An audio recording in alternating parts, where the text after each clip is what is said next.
welcome Miroslav, Hasret, Mustafa, and Muge. Am I saying your name right? Muge. Okay, well, welcome this morning to the DICM panel about Turkish content. One of my favorite things to talk about, similar to, I like to speak about Arabic content as well. And as I was doing research, there's lots of similarities. So it's going to be a very, very exciting panel. So just to provide a little bit of context, we're going to try and make this interactive. And I'll give you a background, a little bit about the Turkish content in MENA, from what I've read. And we'll go around and you can introduce yourselves. And there's one question, while you're doing the introduction to yourselves, one question that I'd like to ask you. We're going to go this way. And the question I'd like you to answer while you're introducing yourselves: what is your biggest project or collaboration in the MENA region so far, since you've started doing business in MENA? So we'll start with Miroslav. I'm responsible for Middle East and Africa. Biggest project, it's not easy to answer this question because there were so many big projects in the Middle East. When we talk about the projects, sales, of course, because we are doing distribution. And I remember, if I have to pick one, I remember Magnificent Century COSEM 2015. It was outstanding sales. It was unbelievable. Those days, I would say, were the golden days of Turkish content in the Middle East. And it was so far the best one. Not only for the global agency, I guess for the entire Turkish community. In 2015? 2015, yes. End of 2015. End of 2015. Is yes. there like a standout name of the series that at that time was shining? Yeah, that was Magnificent Century COSEM. I guess everyone remember. There is a reason why that happened, because before Magnificent Century COSEM, Teams production, there was Magnificent Century. So Magnificent Century was the story about the most powerful Sultan of Ottoman Empire. And Magnificent Century COSEM was the story about the most powerful woman of Ottoman Empire. So expectations after Magnificent Century were so high, and that's why I guess, and also economy everywhere was very, very good, and no one was struggling. So that's the reason, I think, because of reaching the high price and making outstanding sales. Amazing. Well, I'm glad that we were able to remember that 10 years later almost.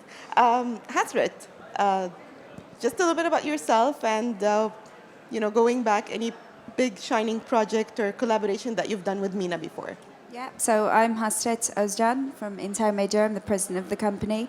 I actually come from I come from a legal background, and then over the last 10 years I've grew myself to become the president, thanks to my CEO.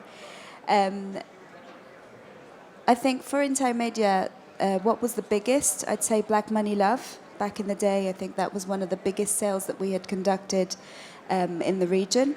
Sales is still a big factor, but I think there's plenty of potential new businesses brewing. I think one of them being co-production. We actually have a form of co-investment business model that's been developed in which Middle Eastern partners are investing into Turkish content. Along with that, we're actually discussing a potential story that brings Middle East and Turkey and Europe together in one story. So that could be the next potential big market for us, because I think with sales, we already know that sales in the Middle East are they used to be bigger, but they're growing and picking up again. And we are, as Turkish content,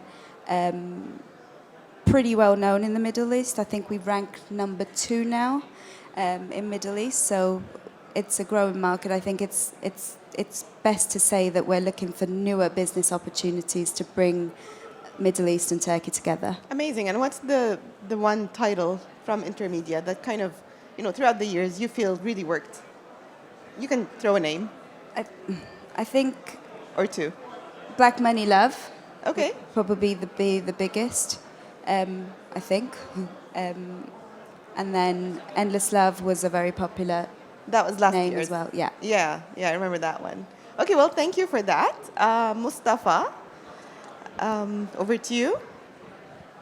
Same question? Same question. Okay, yeah. So Mustafa İlbeyli, I'm the head of sales and advertising of TRT. We do our own distribution, but we also have a distribution partner, Misco, that we work with. Coming back to your question about the most impactful sale that we've had, in the recent times, I would say Resurrection Ertuğrul, in this region specifically, was one of our biggest hits. But we've also had actually success in our recent shows too. For example, the Salahattin Eyyubi, we've just sold last year. And because the historical dramas of TRT kind of tell the story of a shared history within the region. So we have a lot of attention coming our way for our productions. So Salahattin Eyyubi, even though it's very recent, it's been actually the most successful show that we've had. But again, the OG was the Resurrection Ertuğrul, yes. Okay, that was from last year? Or? Salahattin Eyyubi, yeah, we've had it last year. So now this year we also have the Fatih Sultan Mehmet story, which is our most ambitious project yet. Okay. So we've actually brought the cast of Fatih Sultan Mehmet here with us. They're going to be joining us in a session later on today. So yeah, we're very Snap excited. Pictures? Yeah. We'll go and snap pictures with the cast. That's Of amazing. course, yeah. And you also mentioned something about launching Tabby. Are you? So yeah, I saw the- so that Tabi is our international platform. It's on its second year now. We have 5 million users. in MENA? No. No, in Turkey we have 5 million users. We are available worldwide right now, but the marketing hasn't started in certain regions. So the MENA is going to be our first region to start marketing. Soon we will have some collaborations, some partnerships with other partners in the region. And for this Tabi project, we've done actually something different. Whatever you may find on the TRT's library is going to be available on Tabi, but also just for the Tabi, they've done actually 30 plus originals in the platform format. For example, Turkish series, as you know, are very long. When we sell to, for example, in the MENA region, they're divided into 3 plus episodes. But for Tabi, we've done the format that needed to be done. So everything is going to be like about 50 minutes to 1 hour shows, 30 originals. So we're ready to get into the market.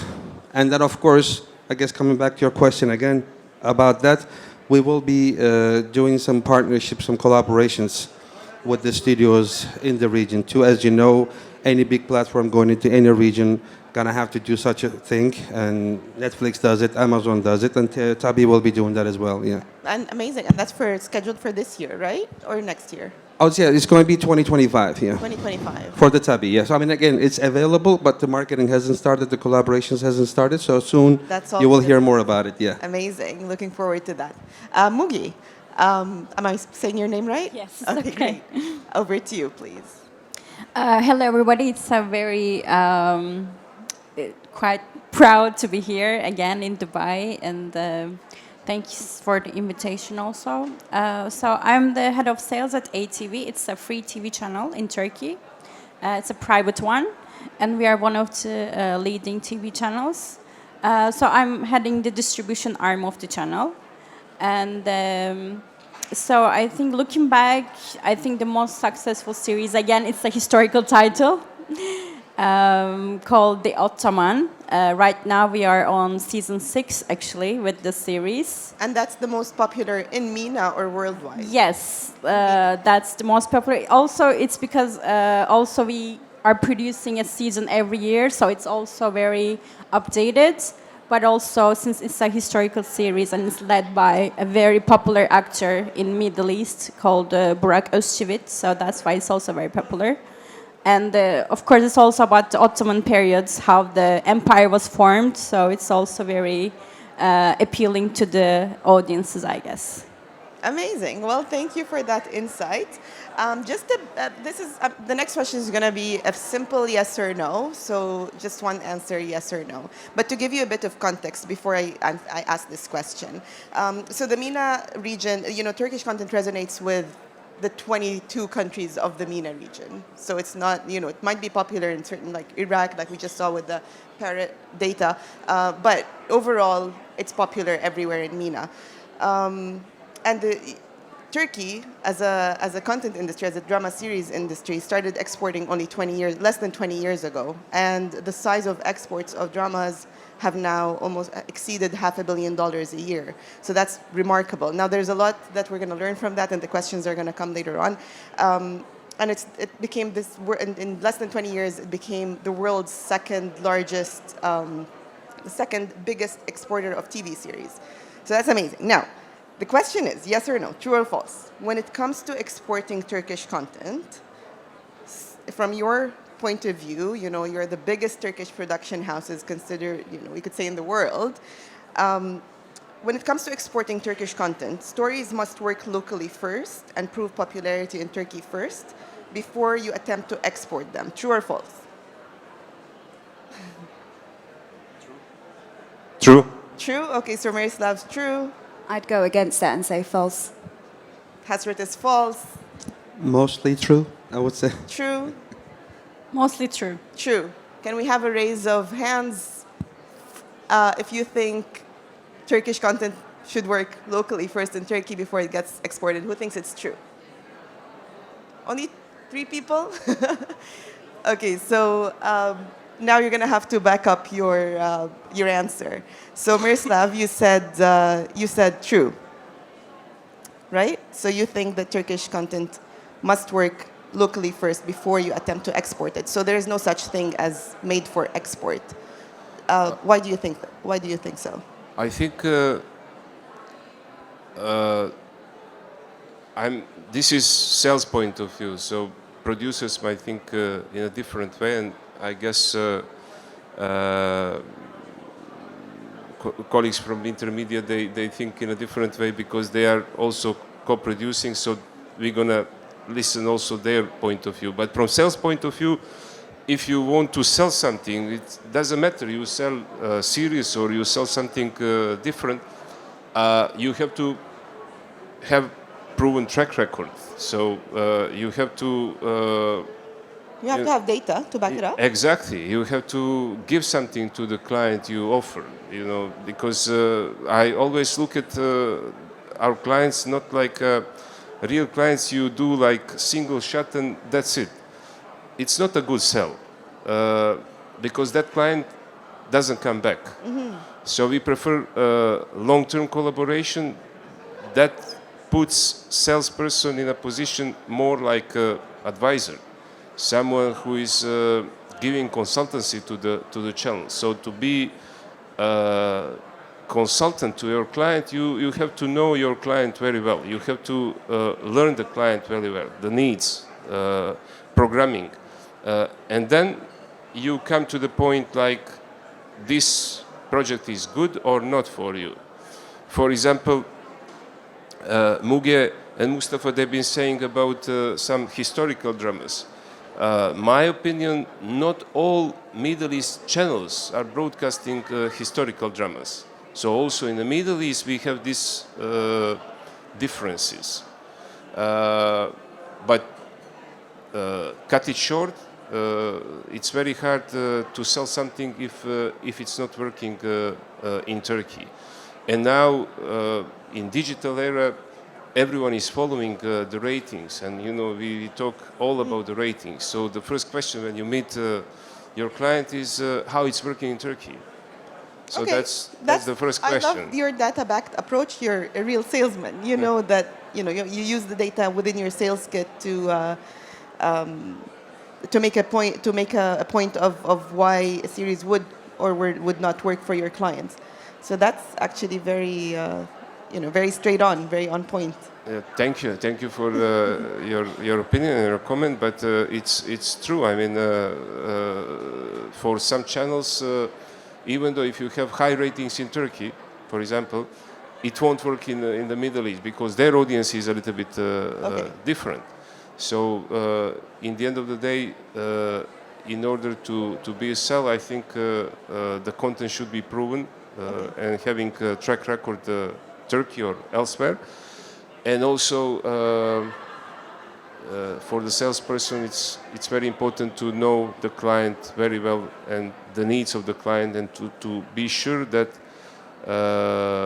or make sure that the content advising it will work for the channel. Okay. For the okay, broadcaster.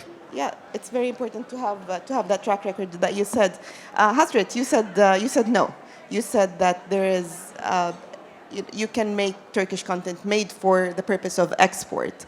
And on that note, when we were speaking earlier, I know that Turkish content or the Turkish content industry has been struggling with also finding the money to make more series for export or for local consumption. So you said no. I'd like to hear more about your opinion. I went against everyone else, but we do have data to prove it and to back it up.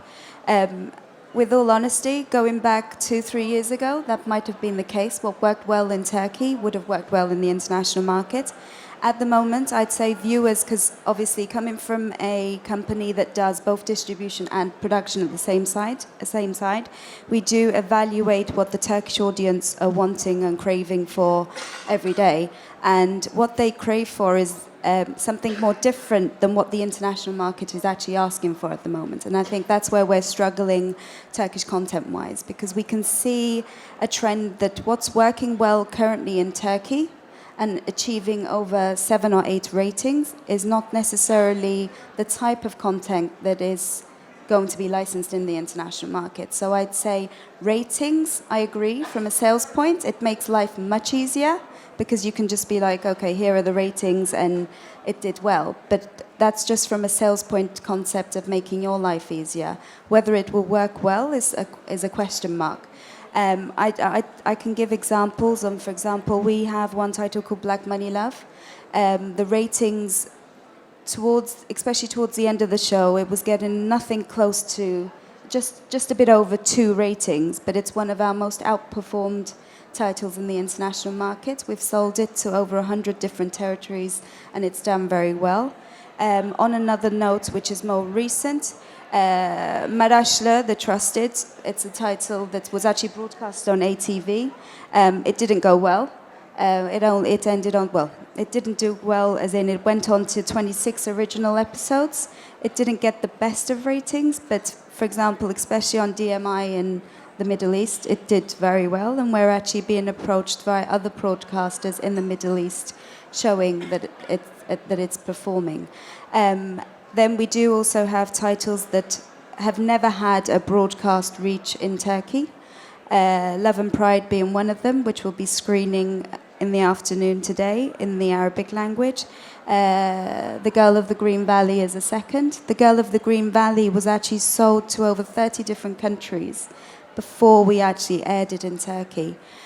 So although from a sales perspective, ratings has importance because it gives you a pitch, and it gives you everyone's curious on what that title is. But I would say pretty much, I wouldn't want to give names here with some of the titles, but some of the titles that are doing very well in Turkey at the moment are not having a global audience. So it's more the story that works well in the international market than the ratings itself.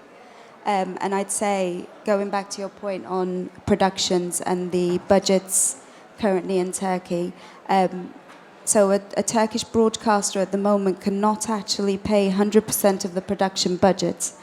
They tend to rank between 70 to 80%, which means in order to break even and even profit from the content, then we need international sales. So we need productions that will be working, that will work well in the international market.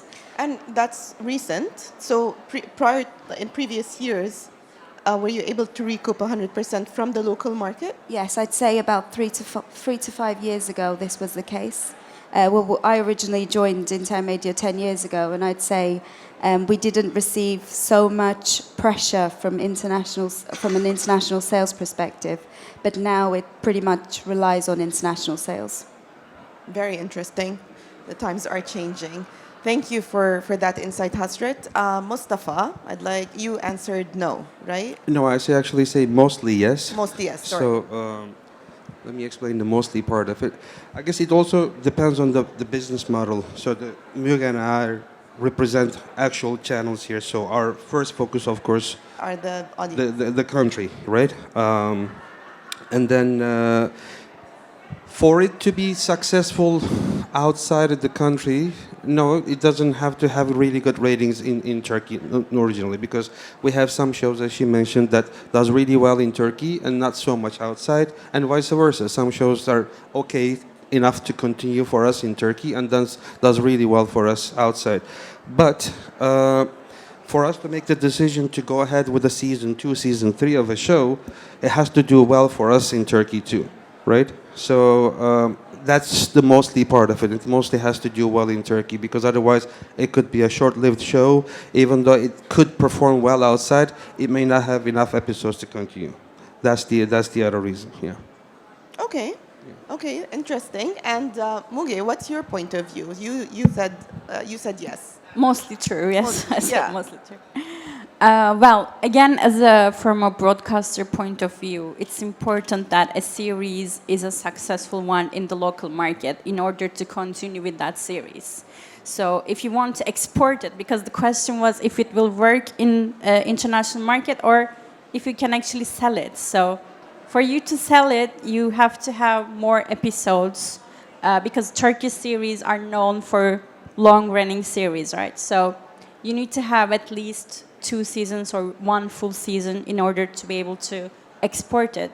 And as a broadcaster, for me to continue with that series, I need good ratings. So, and again, maybe a few years ago, ratings were not that important.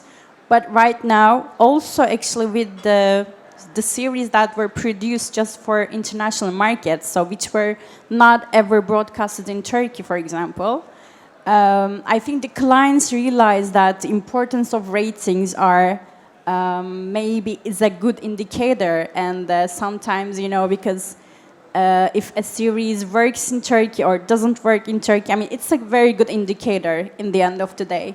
So that's why the ratings and the importance of that is kind of rising nowadays, as far as I can see.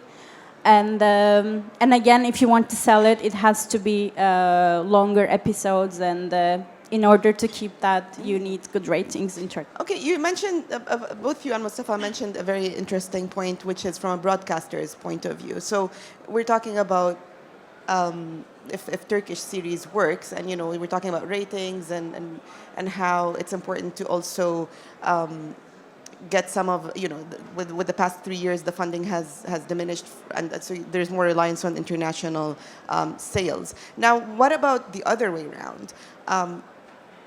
Have you also, from a broadcaster's point of view, have you experimented with, let's say, now we're going into a co-production, but with, let's say, acquiring similar Arabic, for example, or other language, and adapting it because maybe they could be cheaper, or, you know, have you experimented with that? I'm just curious to know, and what ratings have those experiments come up with? Well, as a broadcaster, we don't really produce in-house, and so that's the general tendency in Turkey. But we order the projects to independent producers. So that's something to begin with. But also we had some titles which were adapted from, for example, Korea or, you know, some other countries. Have you tried Arabic? No. No. As an HTV, no, we didn't try Arabic, I guess. But, you know, they weren't very outstanding. They didn't really make a big difference. But there are some other channels who tried some like Korean adaptations or Japanese adaptations, and they were successful. So I think it depends on the story and how you actually produce it. So that's also very important. Mm-hmm. But from our perspective, we rely mostly on original Turkish scripts. Original Turkish scripts. And are there any, sorry, last question for you. I mean, not the last, but like one of the questions on this topic. Are there any upcoming projects that are, you know, a lot of the panels here mentioned that there would be more collaborations between MENA. So are there any in the pipeline projects that with MENA as a focus? collaborations with MENA entities or not yet? Not for us, not at for the you. moment. Okay. I see you nodding, Mustafa, for that question. Okay, as I mentioned, it's for Tabi only. Because it's going to be an international platform, of course, we're going to have to do collaborations. While we're marketing in MENA, we're going to have collaborations in MENA. While we're marketing Americas, we're going to have collaborations in Americas. But going back to your original question, I think same with Muge, as TRT, we only have the Turkish content, Turkish origins. We do adaptations, we do formats of different regions, but as of the production, it's only Turkey. Yeah, that's the way we do it, at least here in Turkey. I guess most of the big players, the big seven, the way they do is only the Turkish productions. Yeah. So when you say co-productions or collaborations, what does that entail? What kind of would it be like a co-production, as in you would have on talent, or would it be on? No, like, we co-finance, already or? have talent in our show. So, for example, we have for the Fatih show and we have for the Salahatin, we have very well-known faces from the MENA region, especially because, again, we knew that these shows are going to be specifically or predominantly going to be marketed in this region. So we have actors from here. So that's always a given. We do that. But when I'm talking about the co-productions, is going on international with an international platform. That's a different thing, that you would have to have shows made in that region. So I can't talk much about it because I'm not heading the Tabi. But I know that that's in the pipeline. Yeah. Okay. Yeah. Okay, we look forward to more announcements on that front. From your point of view, Hasret, we're talking on the topic of collaborations and co-productions. In the recent years, specifically in the past year and a half, we've seen a lot of proper collaborations between entities in Arabic entities and Turkish entities. I could name a few, like with MBC, the adaptations. There's also another example going the other way around. So, for example, Heba by Cedar's Art being adapted into Turkish. From a production powerhouse from Turkey. Do you see there's a big future, big bright future in that direction, that these collaborations could end up benefiting both regions? I think so, yes, because we've seen a huge trend of Turkish titles being adapted for the Middle East, and actually adapted by Turkish producers directly. So it's actually Turkish production companies that are producing the Arabic adaptations of the Turkish in Turkey. We've seen a lot of shows being shot in Turkey as if it was in Lebanon. So majority of what's working well in the Middle East is either Turkish or it's Turkish adaptations that are produced by Turkish producers. Because I think, and it could go vice versa as well, I think we could considering the similarity in culture, I think we could see a potential of an Arabic content being produced in Turkish as well. And what's the biggest barrier would be to those types of collaborations? What would be, looking at the Middle East, and I'm sure you work with other regions as well, what would be the biggest barrier that you see in the Middle East when it comes to co-productions, co-finance, collaboration, filming, whatever it is? I think you've just got to figure out what the aim of the show is. So if the aim of the show is to have it sold internationally, and you want that international sale to be huge, then co-investment into Turkish content would be the key. But if you're aiming for the Middle East, then you're looking vice versa, in which you're aiming for the content to be sold in the Middle East, which will mean more Arabic actors and actresses. Whereas, I didn't know about TRT, but majority of the Turkish TV broadcasters, they would be willing to license or to commission a title that would have Turkish actors with Arabic actors. I personally don't see that selling well in the international markets either, other than the Middle East. It would sell well in the Middle East, but then it might not sell as well in Latin America, CE, CIS, and all the other regions that Turkish content is popular in. So I think the aim there is to figure out a way. The aim is to decide on what we want from the content itself. whether we want to indulge the Middle East or Turkey or the rest of the world.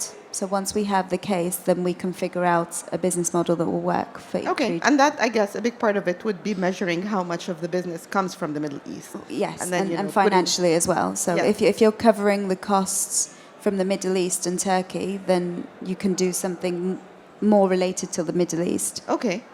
But then if the aim is to collect the revenue from Latin America Sea and across all the other countries, then you've got to kind of Well, figure that out. interestingly, on that point, Arabic content actually performs really well in Latin America recently, especially content from the Levant area because of the similarities in many things, looks and culture and whatnot. I think there's a lot of people here in this part of the world addicted to the Turkish content. I'm just wondering, do we have the time? How much time do we have? We have 10 minutes? Okay, great. So one question, and then we're going to get questions from the audience. The question is for you, Mustafa, and it's in regards to TRT, to the new platform, Tabi, that you said is going to be marketed starting next year in the region with seeing more collaborations and whatnot. On that note, with regards to Tabi, when it launches in the region, and you said there's going to be integrations, there's going to be partnerships so that the Turkish content is available to the Arabic audiences. Which countries are you starting with? Are you starting, or is it just going to be region-wide? Or which countries are your targets for that? Again, actually, I'm not speaking on behalf of Tabi here. I'm I know, like... I'm sorry. On I have the some general- colleagues from Tabi side, actually, that are here that could give a better answer to that one. So I'm just going to touch the base on that one a little bit. Again, we're actively looking into the partnerships, but I think the aim is going to be the region-wide. So because, again, we've been in the market with the RT content. We know what works and what doesn't work. But again, the content that was created for Tabi is going to be new. We actually already have interest to buy those content one by one, which, of course, Tabi wouldn't let me sell, you know. Was there similar experiences, like, for example, with Blue, the application, with the Turkish... I'm not... The Blue TV? What? Blue TV, Right. it launched a few years ago. Right, And so there yeah. was an experiment with the Turkish application available in the region. Right. So I'm just wondering, there are 60 platforms currently operating in MENA region. Around 40 of them are Arabic, Right. homegrown Arabic, and then the rest are international, like the likes of Netflix, Blue TV, View, and others as well. So from that point of view, how would you position it in the MENA region?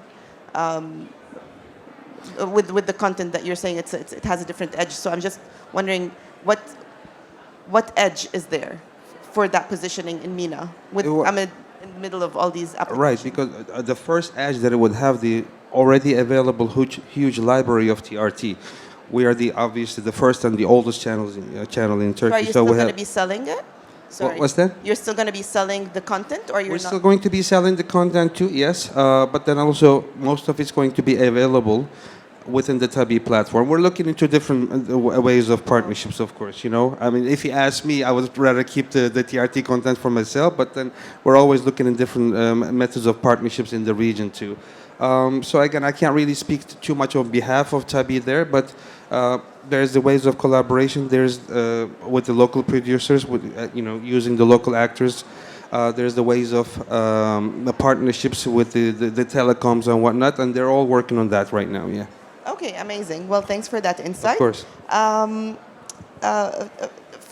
For you, Muge, I'm also interested to know from your point of view. You know, you've been also doing a lot of business in the MENA region for quite some time, and from your point of view, when it comes to collaborations with entities here, whether it's broadcasters or whether it's producers, what do you feel would be the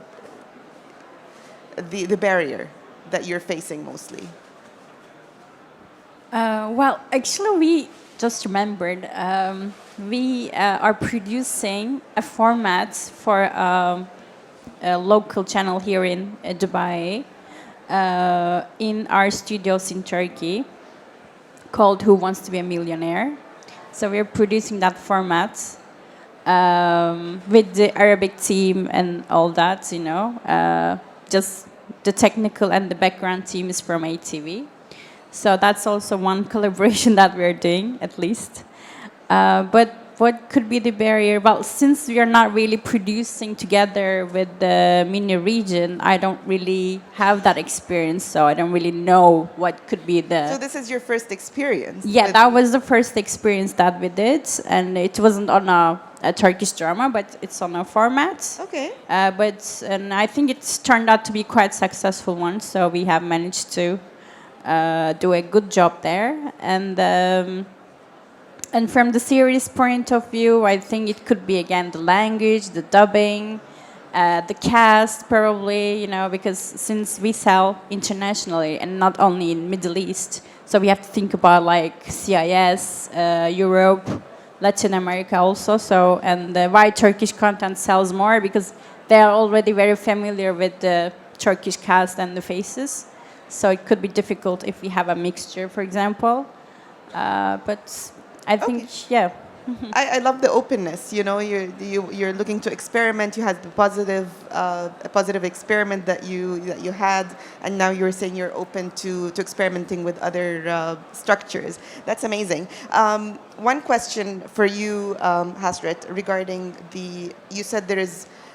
Right now, there's quite a number of Turkish series that have been announced and then they were taken off and rescheduled for later on because of financial issues. Now I'd like not to think negatively, but we might see more of that as things get more expensive, as the economy, you know, the political situation advances or whatever it is. We'll stay positive, but how does that affect? In your opinion, how does that affect the consumption of Turkish content in the Middle East or internationally over the next 5 years or so? And what measures do you have in place to kind of remedy that? I think, as Miroslav mentioned, currently the Turkish the inflation rate in Turkey is not parallel with the dollar inflation rate in Turkey. I believe the dollar has not inflated more than 22%, whereas the Turkish inflation of what is announced is close to 90%, and that's the announced. The real is probably double that. So that's one of the biggest issues that we're having. Unfortunately, production costs, the channels are not, from a channel's perspective as well, the advertising revenue generated is not covering their production budgets, which means that if it's not getting ratings, if it's not getting above 8 or 9 ratings, the channel tends to be losing. Well, that's what we've heard. And pretty much 95% of the current market is not getting above 8% rating. So the average rating currently in Turkey is 4%, 4.5%, which means that the broadcasters are actually losing money and relying on international sales along with production companies. So this is one of the reasons why majority of what's supposed to be produced this year is being postponed to 2025.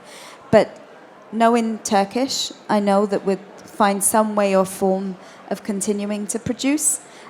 This means a lot of co-investment, and I truly believe that the independent film production line is coming into the series production timeline as well. And we've noticed this trend not just with Turkish, but with pretty much other productions as well across Europe and US as well.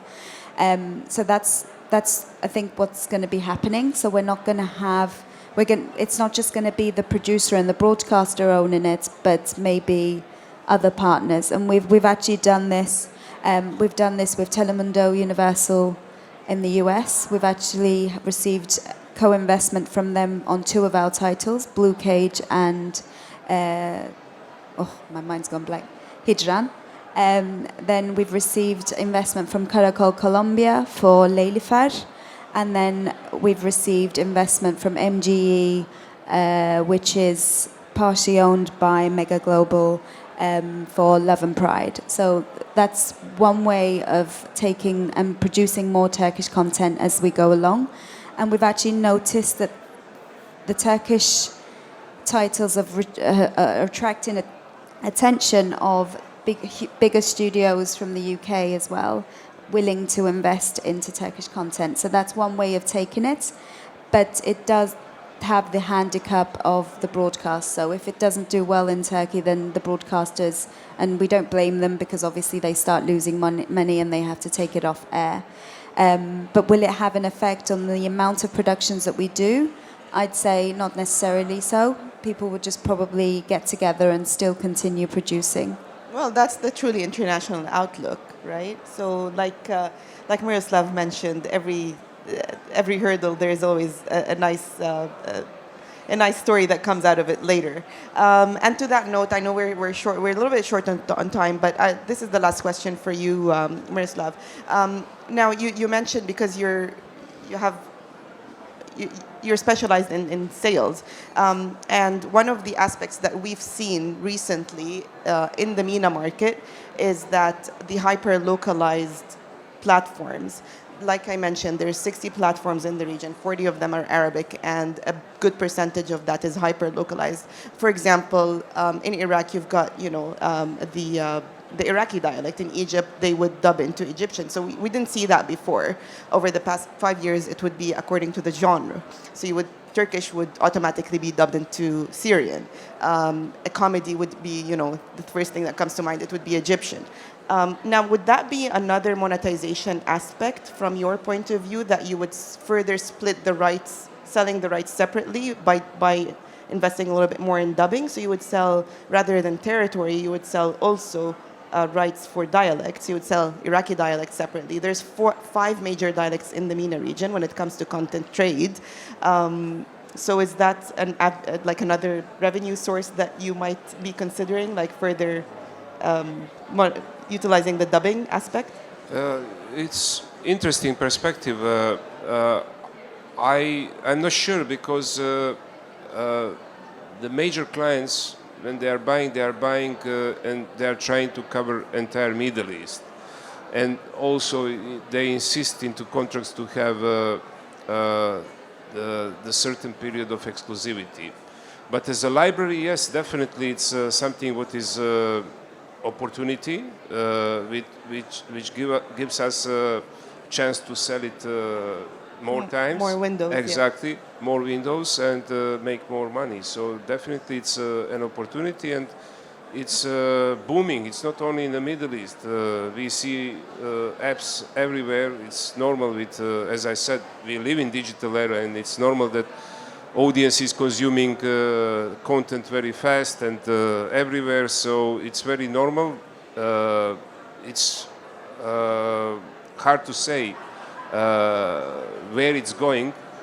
I don't see the big picture. It's very hard to say what is the big picture, but content-wise, selling-wise, I think it's opportunity. It's an opportunity Exactly, to further get the dialects. Definitely. Okay. Well, thank you for that insight. We have 5 minutes for questions. Do we have any questions? I'm sure somebody thought of something, right? Any questions? Fadi, you always have questions. No? Okay, well, we'll take those. It's actually 3 minutes, but I'd like to take those 3 minutes just to give us final words. We can start with Muge. Final words for the audience. Well, thank you so much for everyone joining us today. It was a pleasure. And, MENA region is an important one for the Turkish series, for Turkish content. And it's a growing one. It's keep growing every year. We can see that. Also from the DICM, I think. And it will be always important. But, of course, I'm hoping, with maybe some help with collaboration and maybe with co-productions, the two regions will merge more and maybe we'll get the golden days back. Amazing. I love the positivity. Thank you, Muge. Mustafa, from your just final words from you. Yeah, to add on to Muge's point, actually, I like how the free market works in this position right now. So the Turkish content, as you also mentioned, that actually for TRT up until last year, we were able to afford by the generated ad revenues the whole cost of the production. Starting from this year, we would have to be more careful about what goes in and what goes up. But actually, at the end of the day, it affects the buyers and the viewers positively. So we have to be more selective and then more productive in that manner.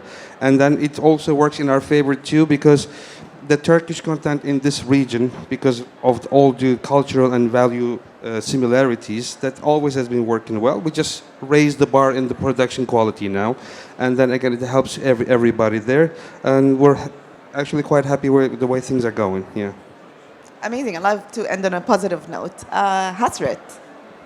I always say that every downfall brings something positive in the background, and I think Turkish content previously, I do pretty much remember the figures from back in the days. I could say they're probably triple what they are at the moment, and that's if you're going with a major. But then it has brought more newer opportunities such as co-productions and so forth. And I'd say, although I think one of the barriers of Turkish content traveling in the Middle East at the moment is everyone's aiming for the major big sale, and obviously the producer with all such expenses, producers are expecting something humongous, especially when they're hearing drastic figures. But I still see a huge, as you mentioned, VOD platforms, the growing number of VOD platforms in the region, and the local TV channels as well. I still see that as an opportunity, whether it's big or small. I think we're taking the windowing and making sure that we do the windowing correctly in order to maximize the profit there. So I still see a future in Middle East, and I think I would say it's still one of the biggest markets for Turkish content. Absolutely. 100%. Miroslav. Closing. So far, I noticed that Middle East is investing a lot of money in movie industry, and it's something beautiful. And in 10 years, it's amazing progress already seen here. And I guess the major part belongs to Turkish producers working with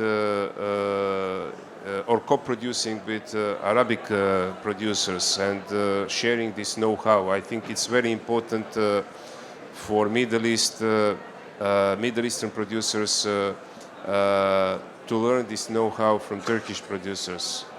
Recognized as in 1 week they shoot one episode of 120 minutes plus. It's like every week you shoot movie, so it's amazing.